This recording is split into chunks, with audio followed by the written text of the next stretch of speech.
Bismillahirrahmanirrahim. Assalamualaikum warahmatullahi wabarakatuh. Gimana kabarnya anakku sekalian? Mudah-mudahan kalian tetap sehat, tetap semangat, dan tetap mau belajar matematika.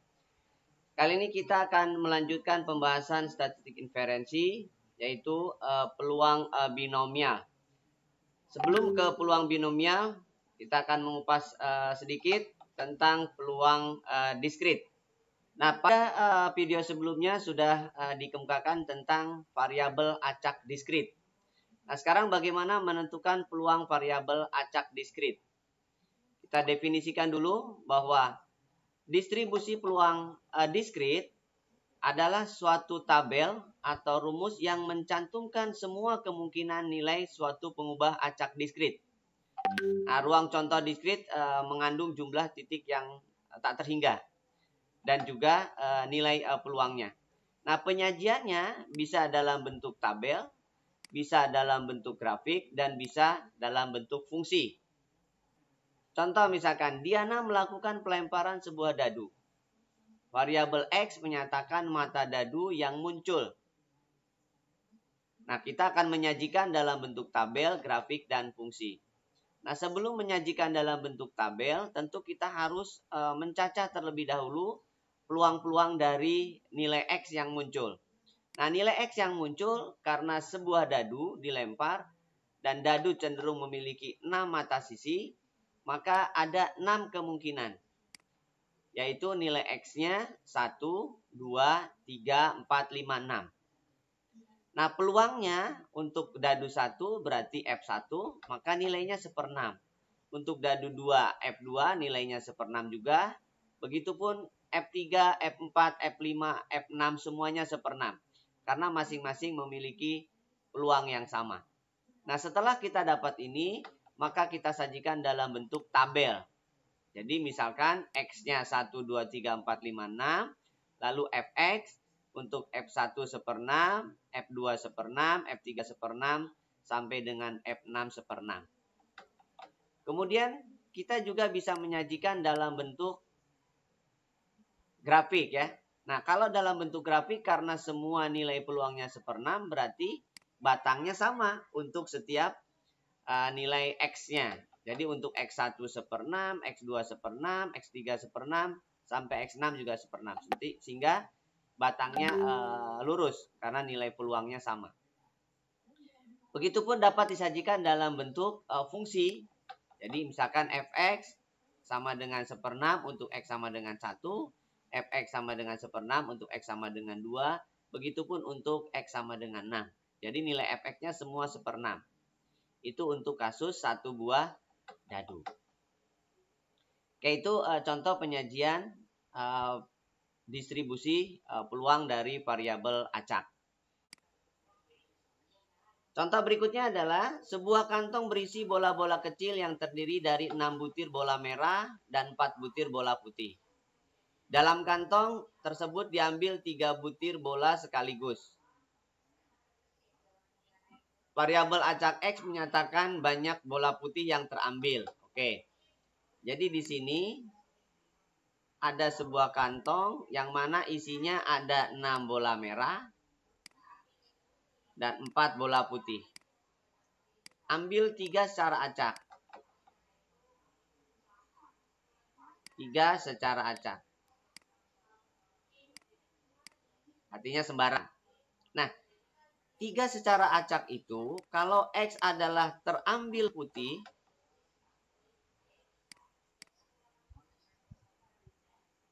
terambil bola putih,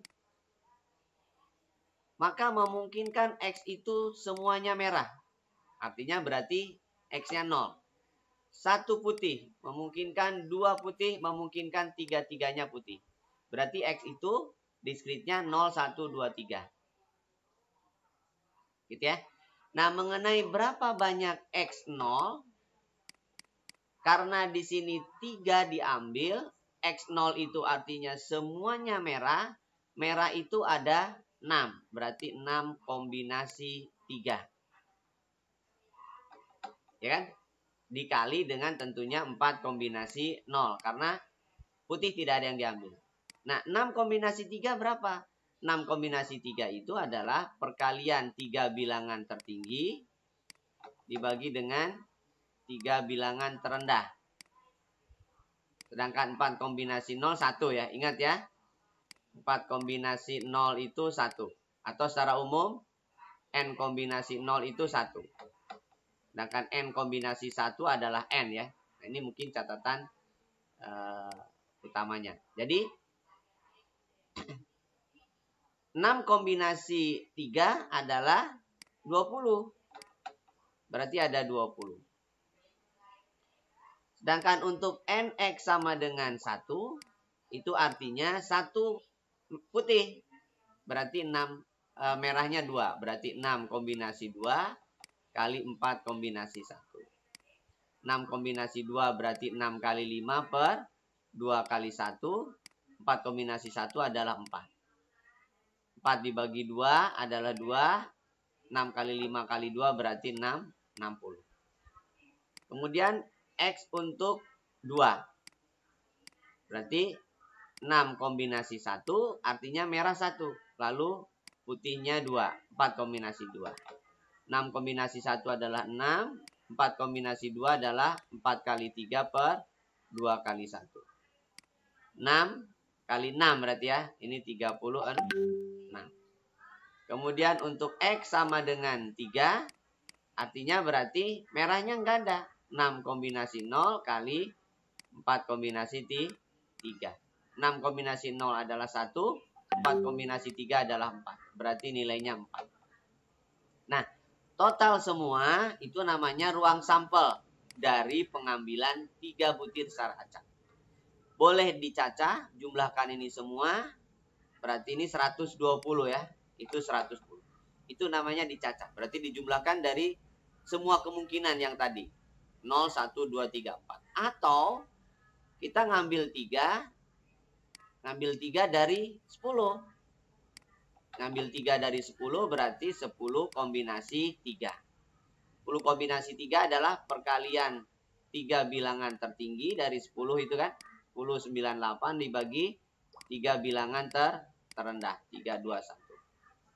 Nah, berarti 3 bagi 9. 9 bagi 3, 3. 8 bagi 2, 4.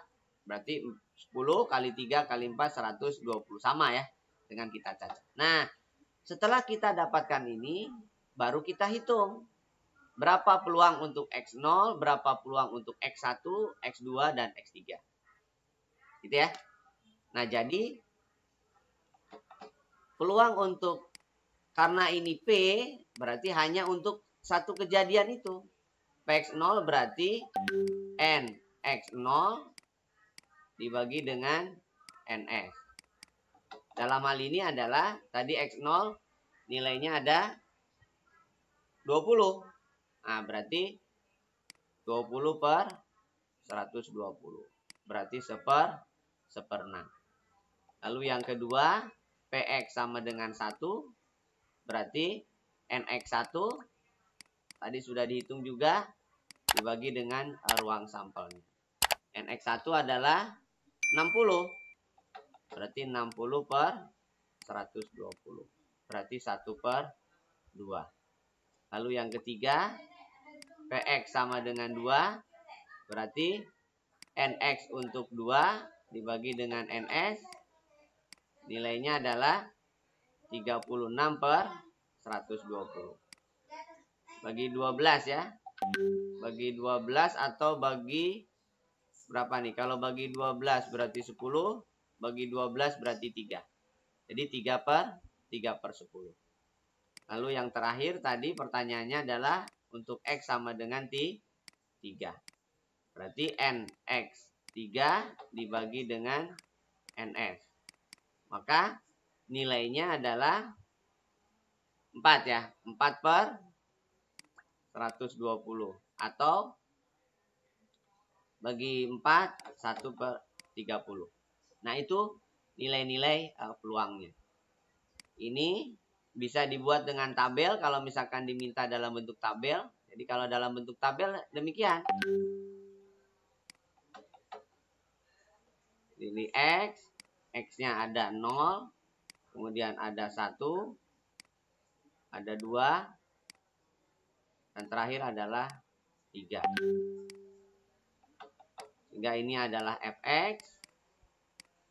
Untuk f0 berarti 1/6, f1 berarti 1/2, f2 berarti 3/10, f3 berarti 1/30. Nah, kalau dibuat grafik berarti grafiknya beda-beda.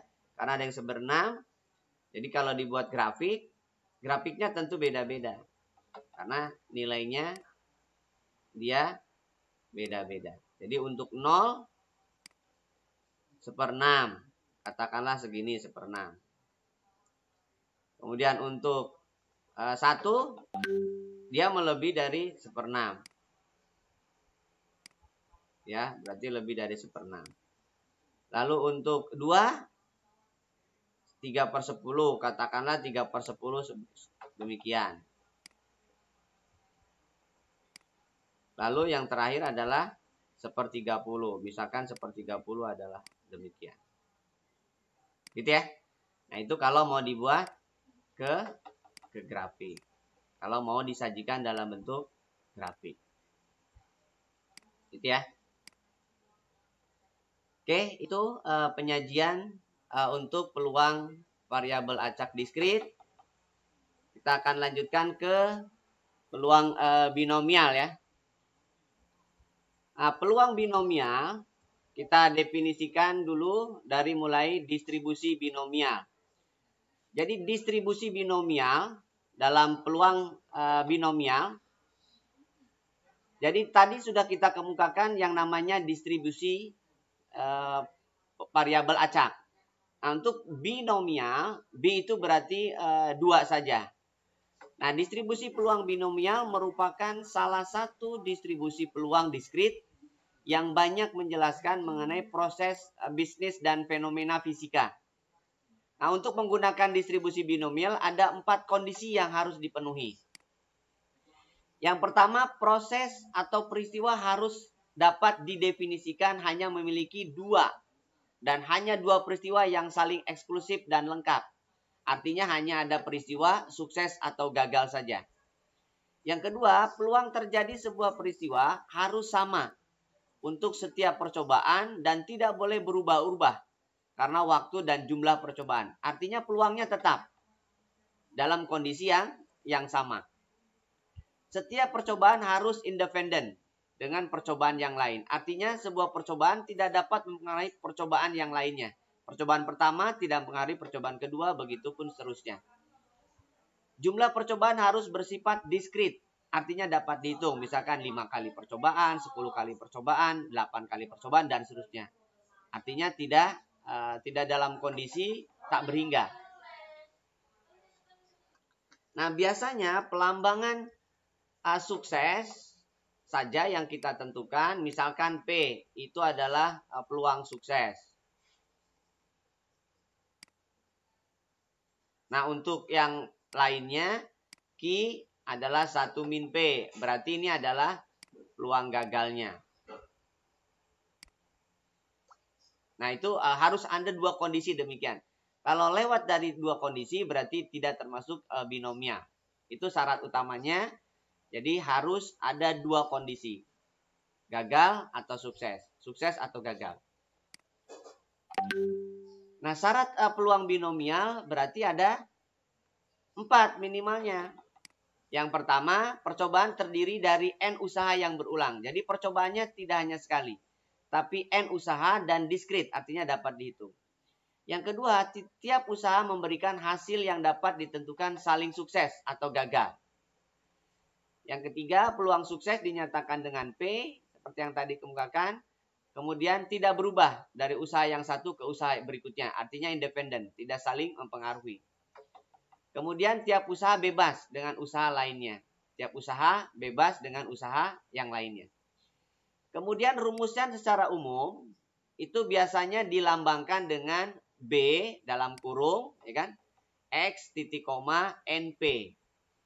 Itu menandakan atau menyatakan N kombinasi X. Jadi tanda kurung ini menandakan kombinasi.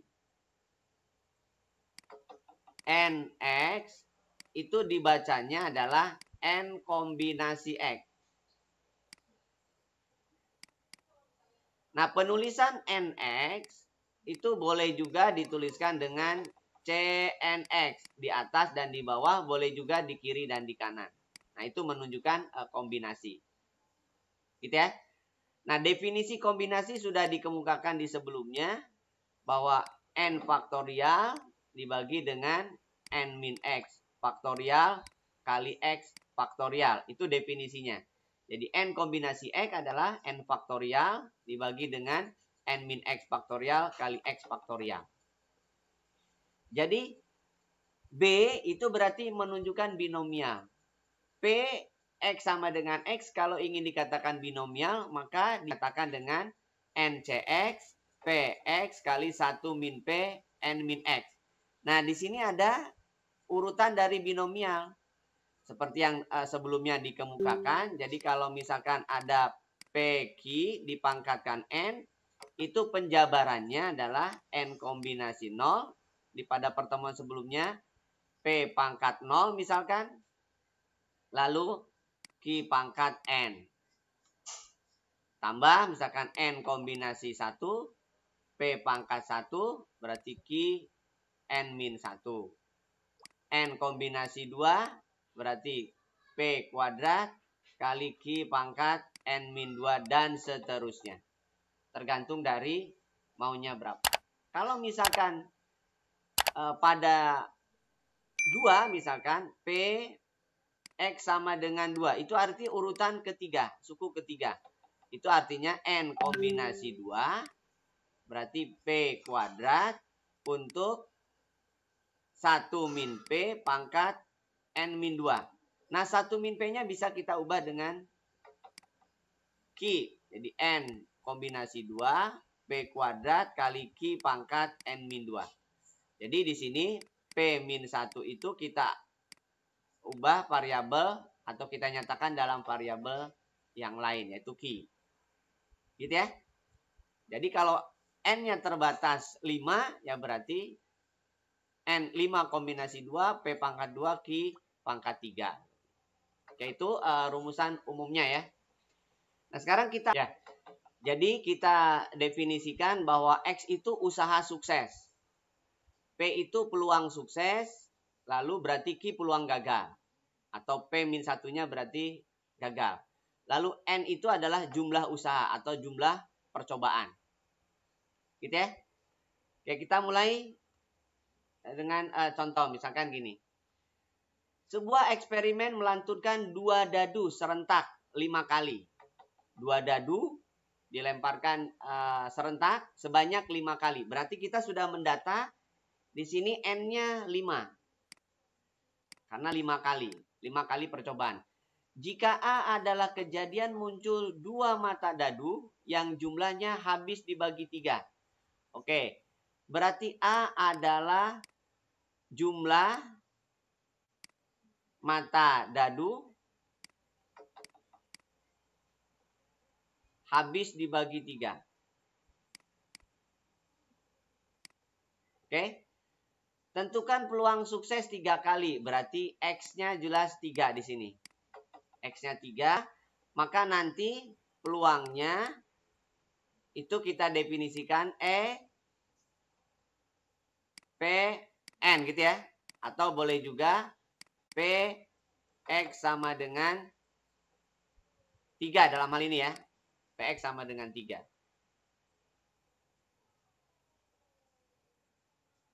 Nah, berarti 5 kombinasi. Ini N-nya berarti 5. Kemudian X-nya berarti 3 ya. Nah, tinggal P-nya berapa? 5 kombinasi 3. Berarti P pangkat 3. Lalu Q pangkat 2. Nah, sekarang kita tinggal menghitung berapa nilai P-nya. Nah, di sini bilangan jumlah mata dadu yang habis dibagi 3 berarti nilainya 3, nilainya 6, nilainya 9, nilainya 12. Tadi sudah didata di sebelumnya bahwa yang jumlahnya 3 itu ada 2 kemungkinan. Lalu yang jumlahnya 6 itu ada 5 kemungkinan. Yang jumlahnya 9 itu ada 4 kemungkinan. Yang jumlahnya 12 ada 1 kemungkinan. Yang jumlahnya 9, 36, 54, 45, 63. Ada 4 ya. Yang jumlahnya 12 hanya 1, 66. Nah, berarti kesimpulannya NA total yang jumlahnya habis dibagi 3 atau kelipatan 3. Dalam hal ini berarti ada 12. Maka peluang A adalah NA dibagi NS. NA-nya 12, NS-nya 36. Kenapa? Karena 2 dadu. Jadi 2 dadu berarti 6 pangkat 2 ya, 36. Nah, jadi peluangnya adalah 1/3. Nah, inilah yang dimaksud dengan nilai P. Berarti dengan demikian, maka nilai Q-nya adalah 2/3. Karena P-nya 1/3. Dengan demikian, nilai peluangnya untuk 5 kali percobaan, 3 berhasil. Ya, 3 berhasil. Berarti 3, kemudian ini 1/3, nulisnya ya, itu 5. Itu artinya bahwa 5 kombinasi 3, P pangkat 3, Q pangkat 2. 5 kombinasi 3 berarti 5 kali 4 kali 3 per 3 kali 2 kali 1. 1/3 pangkat 3 kali 2/3 pangkat 2. Oke, kita hitung. 3 bisa dibagi dengan 3, 4 bisa dibagi dengan 2. Berarti ini 10. 1/3 dipangkatkan 3 berarti 1/27. 2/3 berarti 4/9 ya. 4/9. Jadi kalau dihitung berarti 40/243. Jadi peluang 3 kali sukses itu adalah 40/243. Gitu ya. Nah, ini bisa dikategorikan binomial karena dilakukan 5 kali. Yang kedua, peluang A-nya tetap, yaitu 1/3. Karena peluang dari jumlah bilangan yang habis dibagi 3, itu memang ada 12 kemungkinan dari 36, berarti 1/3. Apapun, berapapun dilakukannya, tetap 1/3 peluangnya. Sehingga bisa kita kategorikan sebagai peluang binomial. Berikutnya, suatu percobaan melantunkan 4 uang logam secara serentak. Jika percobaan itu diulang sebanyak 5 kali. Sama di sini, berapa peluang sukses muncul 3 gambar? Oke, 3 gambar. Jadi kalau misalkan ada 4 koin, lalu maunya 3 gambar, itu kalian bisa gunakan dengan kombinasi ya, 4 kombinasi 3. Jadi ada 4 kemungkinan. Atau kalian cacah menjadi gambar-gambar, gambar, angka misalkan kan. Gambar, gambar, angka, gambar. Gambar, angka, gambar, gambar. Dan terakhir angka, gambar, gambar, gambar. Nah, itu artinya 3 gambar. Gitu ya. Berarti kita sudah mendapatkan nilai dari P-nya. P itu adalah 4/4 koin. Kalau 4 koin berarti ruang sampelnya adalah 2/4. Berarti 16. Berarti P-nya sudah kita dapatkan 4/16. Yaitu 1/4. Dilemparkan lagi, tetap peluang P-nya adalah 1/4. Lempar lagi tetap 1/4. Nah, sehingga peluang gagalnya atau Q-nya adalah 3/4. Karena ingat, P plus Q harus 1 ya. P plus Q harus 1. Total peluang itu 1. Oke. Nah, jadi kita sudah mendapatkan nilai P-nya dan nilai Q-nya. Lalu percobaan 2 kali. Sebanyak 2 kali maunya muncul sukses. Berarti X-nya kita sudah dapatkan, nilai X-nya adalah 2. N-nya 5 kali. Nah, jadi kesimpulannya peluangnya bisa kita dapatkan. P untuk 2 dengan peluang 1/4 sebanyak 5 kali pelantunan adalah 5 kombinasi 2, kan? 5 kali ya.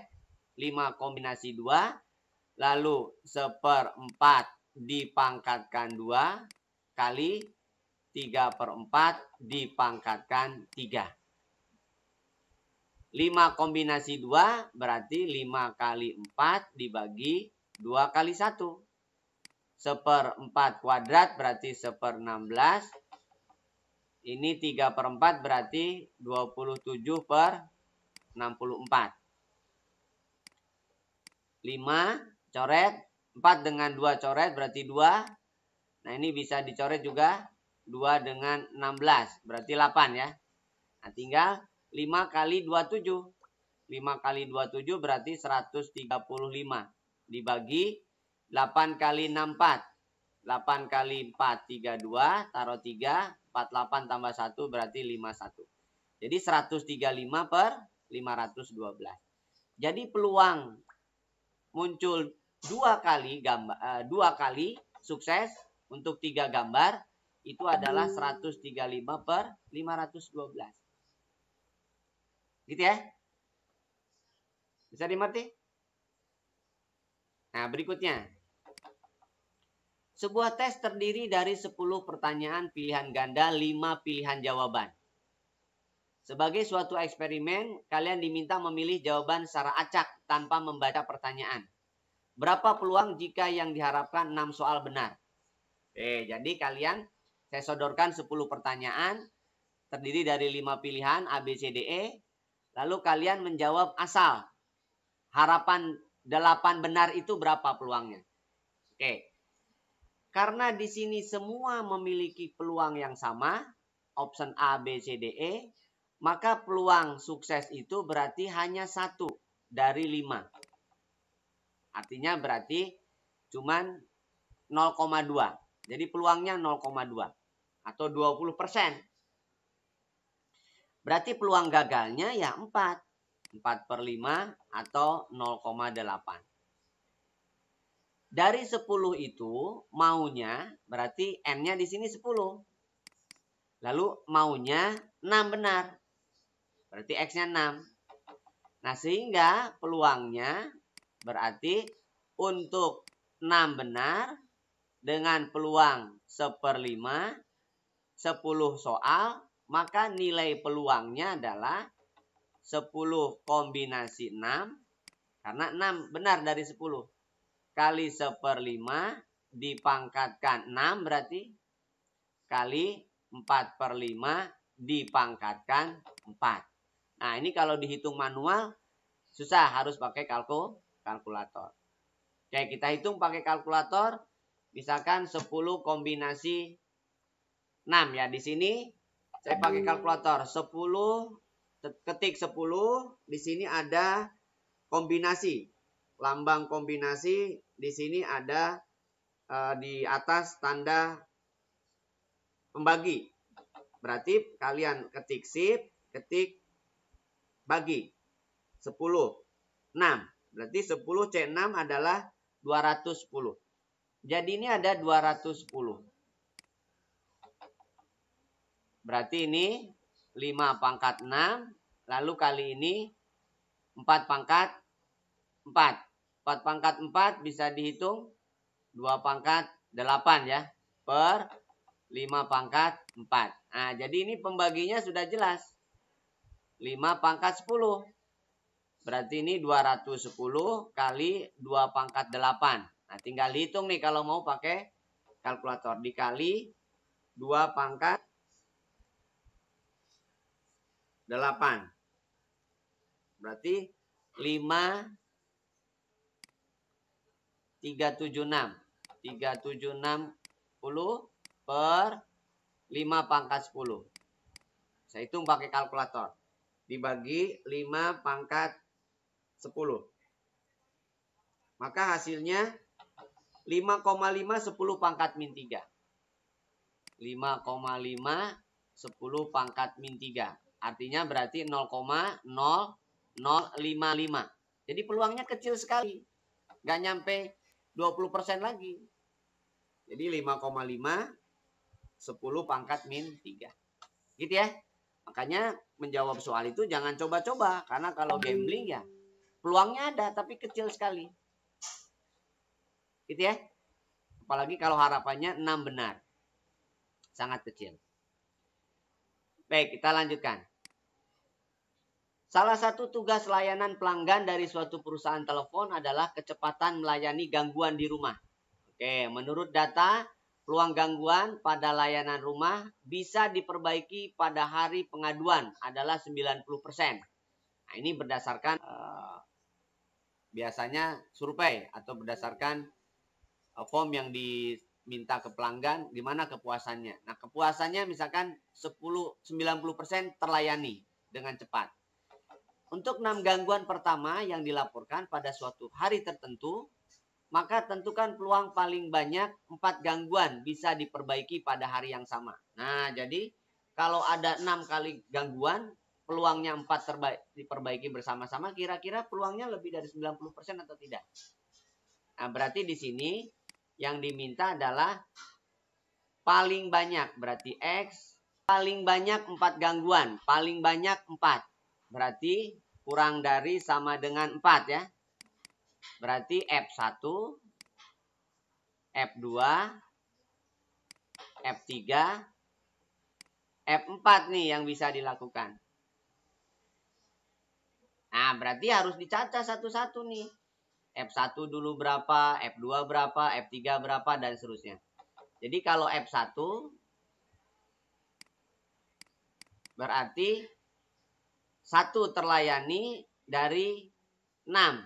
Berarti 6 kombinasi 1.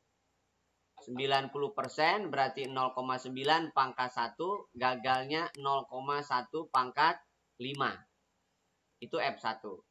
Lalu F2 berarti 6 kombinasi 2. 0,9 pangkat 2 kali 0,1 pangkat 4 ya. Pangkat 4 karena ada 6.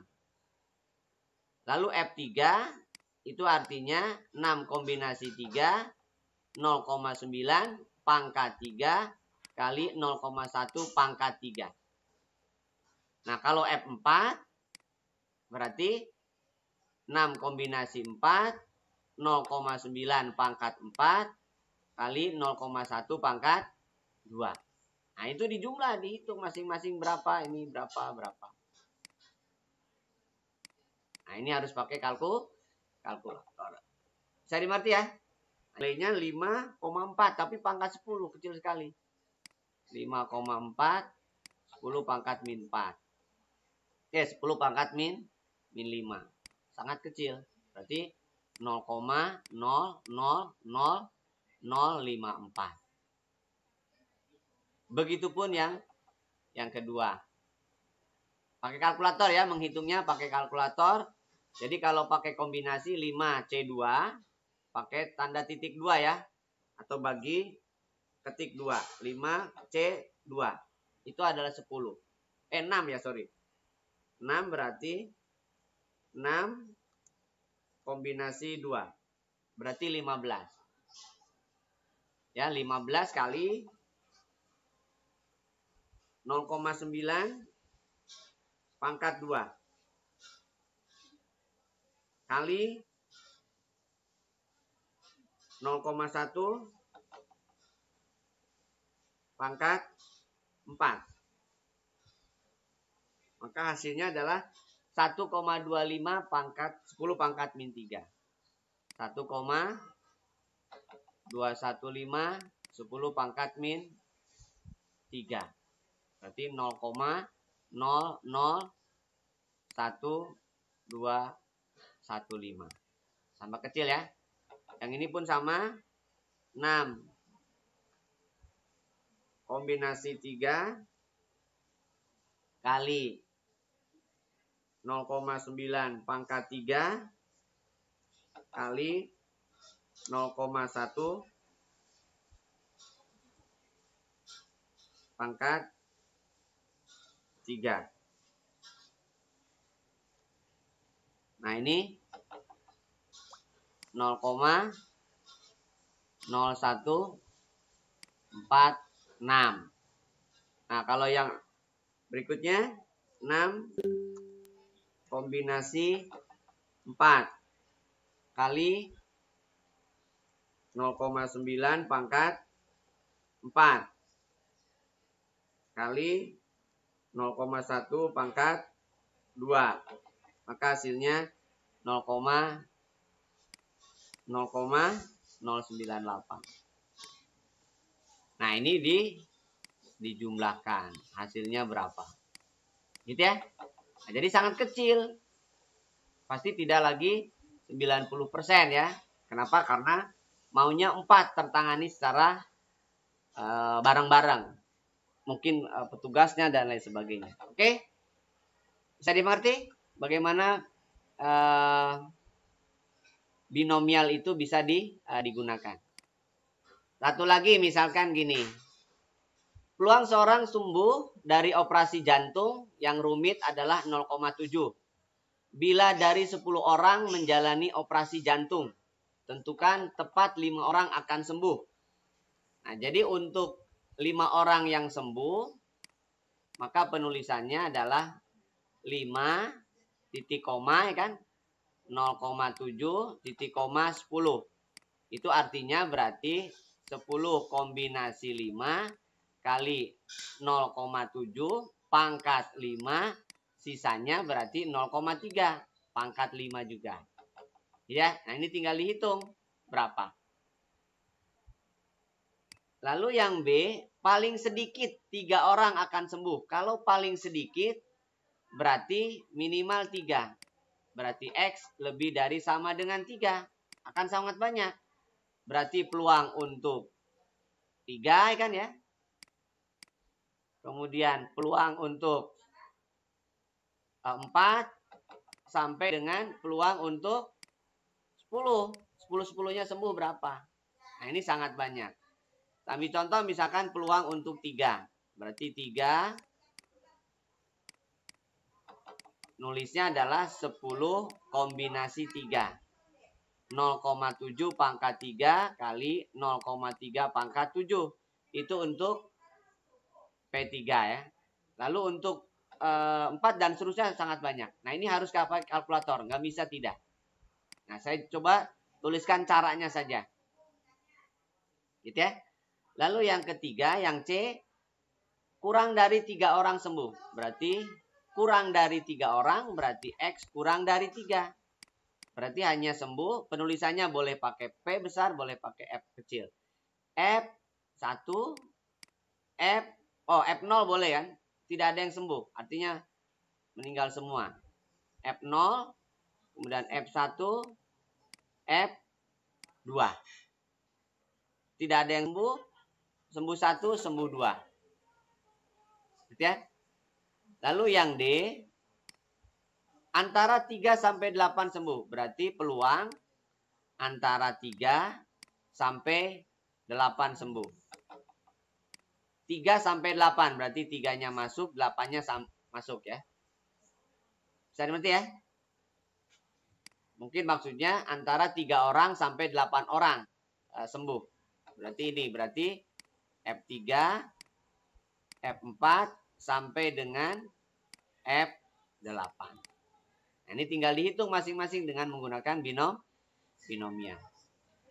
Sekira itu pengenalan bagaimana peluang binomial itu digunakan. Tentu karena hitungannya sangat kecil, maka kalian harus menggunakan kalkulator.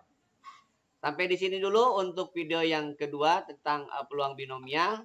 Mudah-mudahan kalian bisa menyimaknya. Kalau ada kurang paham, kalian bisa ulang video ini sampai kalian meyakinkan diri bisa memahaminya dengan benar. Sekian dari saya. Assalamualaikum warahmatullahi wabarakatuh.